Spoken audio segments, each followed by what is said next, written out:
Davanagere Dangal Abdul Jabbar first reaction ಅನ್ನು ನೀಡಿದ್ದಾರೆ.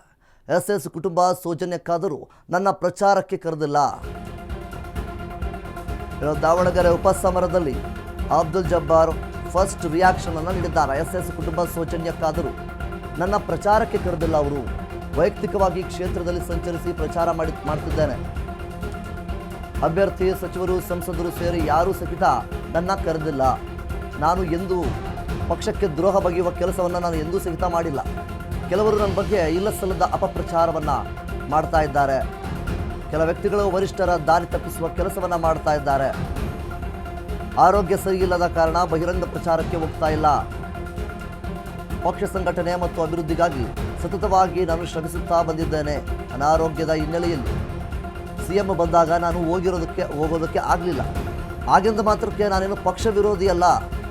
ನಾನು ಕೂಡ ಸಾಕಷ್ಟು ಪಕ್ಷಕ್ಕೋಸ್ಕರ ಕಷ್ಟಪಟ್ಟಿದ್ದೇನೆ. ಪಕ್ಷದ ವಿಚಾರದಲ್ಲಿ ನಮ್ಮ ಕಡೆಯಿಂದ ಯಾವ ಲೋಪವೂ ಕೂಡ ಇಲ್ಲ. ವೈಯಕ್ತಿಕವಾಗಿ ಈ ಒಂದು ವೈಯಕ್ತಿಕ ಅಭಿಪ್ರಾಯವನ್ನು ಹಂಚಿಕೊಳ್ಳುವ ಹಕ್ಕು ಎಲ್ಲರಿಗೂ ಕೂಡ ಇರುತ್ತೆ. ದಾವಣಗೆರೆಯಲ್ಲಿ ಕಾಂಗ್ರೆಸ್ ಎಬಲ್ಸಿ ಅಬ್ದುಲ್ ಜಬ್ಬಾರಿ ಒಂದು ಸ್ಫೋಟಕವಾದಂತಹ ಹೇಳಿಕೆ ಒಂದನ್ನು ನೀಡಿದ್ದಾರೆ. ಈ ಒಂದು ದಾವಣಗೆರೆ ಬೈ ಎಲೆಕ್ಷನ್ ವಿಚಾರವಾಗಿ ಸಾಕಷ್ಟು ಗೊಂದಲಗಳು, ಅವರವರ ಮಧ್ಯೆ ಚರ್ಚೆಗಳು ಏನೆಲ್ಲ ನಡೀತಾ ಇದ್ದಾವೆ. ಈ ಒಂದು ಹೊತ್ತಲ್ಲಿ ಜಬ್ಬಾರ್ ಅವರು ಅಂದರೆ ಅಬ್ದುಲ್ ಜಬ್ಬಾರ್ ಅವರು ಒಂದು ಫಸ್ಟ್ ರಿಯಾಕ್ಷನ್ ಅನ್ನು ನೀಡಿದ್ದಾರೆ.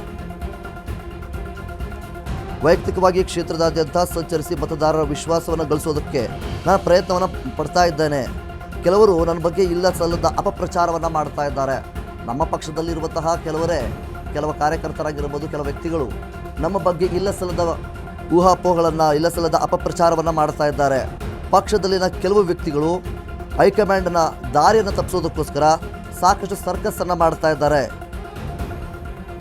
ಇನ್ನು ವಿಧಾನ ಪರಿಷತ್ ಸದಸ್ಯ ಅಬ್ದುಲ್ ಜಬ್ಬಾರ್ ಈ ರೀತಿಯಾಗಿ ಒಂದು ಹೇಳಿಕೆ ಒಂದನ್ನು ನೀಡಿದ್ದಾರೆ. ಅಭ್ಯರ್ಥಿ ಆಗಿರಲಿ, ಸಚಿವರು, ಸಂಸದರು ಒಂದು ಸೌಜನ್ಯಕ್ಕಾದರೂ ಕೂಡ ನನ್ನ ಪ್ರಚಾರಕ್ಕೆ ಕರೀಲಿಲ್ಲ. ಕಾಂಗ್ರೆಸ್ ಪಕ್ಷದಲ್ಲಿ ಖಂಡಿತವಾಗ್ಲೂ ನನ್ನ ಒಂದು ಹೋರಾಟವೂ ಕೂಡ ಇದೆ. ಸಾಕಷ್ಟು ಪ್ರಚಾರಗಳಲ್ಲೂ ಕೂಡ ನಾನು ಭಾಗಿಯಾಗಿದ್ದೇನೆ. ಆದರೆ ಈ ಒಂದು ಹೊತ್ತಲ್ಲಿ ದಾವಣಗೆರೆ ಬೈ ಎಲೆಕ್ಷನ್ ಈ ಒಂದು ಕ್ಷೇತ್ರದಲ್ಲಿ ಅಬ್ದುಲ್ ಜಬ್ಬಾರ್ ಆದಂತಹ ನನಗೆ ಎಲ್ಲೂ ಸಹಿತ ಇವರು ಪ್ರಚಾರಕ್ಕೆ ಕರೀಲಿಲ್ಲ ಅನ್ನುವಂತಹ ಒಂದು ಸ್ಫೋಟಕವಾದಂತಹ ಹೇಳಿಕೆ ಒಂದನ್ನು ನೀಡಿದ್ದಾರೆ.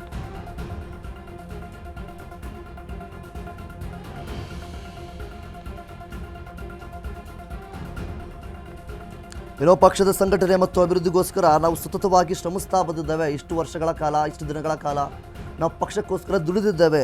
ಇನ್ನೊಂದು ಕಡೆ ಪಕ್ಷದ ವಿಚಾರದಲ್ಲಿ ನಾವು ಒಂದು ಕಡೆಯಿಂದ ನೋಡೋದಾದರೆ ಯಾವುದೇ ಲೋಪವಿಲ್ಲ. ನಮಗೆ ಯಾರ ಬಗ್ಗೆಯೂ ಕೂಡ ಮುನಿಸಿಲ್ಲ, ಯಾರ ಬಗ್ಗೆ ಕೂಡ ವೈಯಕ್ತಿಕವಾಗಿ ದ್ವೇಷವಿಲ್ಲ. CM ಸಿದ್ದರಾಮಯ್ಯವರು ಬಂದಂತಹ ಸಂದರ್ಭದಲ್ಲಿ ನನಗೆ ಆರೋಗ್ಯ ಸರಿ ಇರಲಿಲ್ಲ. ಆ ಒಂದು ಕಾರಣದಿಂದಾಗಿ ನಾನು ಬಹಿರಂಗ ಪ್ರಚಾರಕ್ಕೆ ಹೋಗೋದಕ್ಕೆ ಆಗಲಿಲ್ಲ. ಪಕ್ಷ ಸಂಘಟನೆ ಮತ್ತು ಅಭಿವೃದ್ಧಿಗೋಸ್ಕರ ನಾವು ಸತತವಾಗಿ ಶ್ರಮಿಸ್ತಾ ಬಂದಿದ್ದೇವೆ. ನನಗೆ ಅನಾರೋಗ್ಯ ಹಿನ್ನೆಲೆಯಲ್ಲಿ ನಾನು CM ಸಿದ್ದರಾಮಯ್ಯವರು ಆಗಮಿಸಿದಾಗ ಆ ಒಂದು ಕಾರ್ಯಕ್ರಮಕ್ಕೆ ಹೋಗೋದಕ್ಕೆ ಆಗಿಲ್ಲ. ಆಗಂದ ಮಾತ್ರಕ್ಕೆ ನಾನು ಪಕ್ಷದ ವಿರೋಧಿ ಎಲ್ಲೂ ಸಹಿತ ಆಗೋದಿಲ್ಲ ಅನ್ನುವಂಥ ರೀತಿಯಲ್ಲಿ ಒಂದು ಸ್ಪಷ್ಟನೆ ಒಂದನ್ನು ಮತ್ತು ಅವರ ಮಾತುಗಳನ್ನು, ಒಂದು ಹೇಳಿಕೆಗಳನ್ನು ನೀಡಿದ್ದಾರೆ. ಡಯಾಬಿಟಿಸ್ಗೆ ಮೆಡಿಸಿನ್ ತಗೊಂಡು ಶುಗರ್ ಕಂಟ್ರೋಲ್ನಲ್ಲಿದ್ದೀರಾ? ಆದ್ರೆ ಸತ್ಯ ಏನ್ ಗೊತ್ತಾ? ಅವು ರಕ್ತದ ಶುಗರ್ ಲೆವೆಲ್ ಅನ್ನ ಕಡಿಮೆ ಮಾಡ್ತವೆ ನಿಜ, ಆದ್ರೆ ದೀರ್ಘಕಾಲದವರೆಗಲ್ಲ. ಹೃದಯ, ನರಮಂಡಲ, ಕಿಡ್ನಿ, ಲಿವರ್ ಮೇಲೆ ಒತ್ತಡ ಬೀರುತ್ತೆ. ಒಂದು ಹೋಗಿ ಇನ್ನೊಂದಾಗುತ್ತೆ. ಮೆಹಾಟೋನ್ ಕೇರಳದ ಆಯುರ್ವೇದ ಫಾರ್ಮುಲೇಷನ್. ಇದು ಶುಗರ್ ಮಾತ್ರ ಕಂಟ್ರೋಲ್ ಮಾಡಲ್ಲ, ಇಡೀ ಮೆಟಾಬಾಲಿಕ್ ಬ್ಯಾಲೆನ್ಸ್ ಅನ್ನೇ ರಿಪೇರಿ ಮಾಡಿಬಿಡುತ್ತೆ.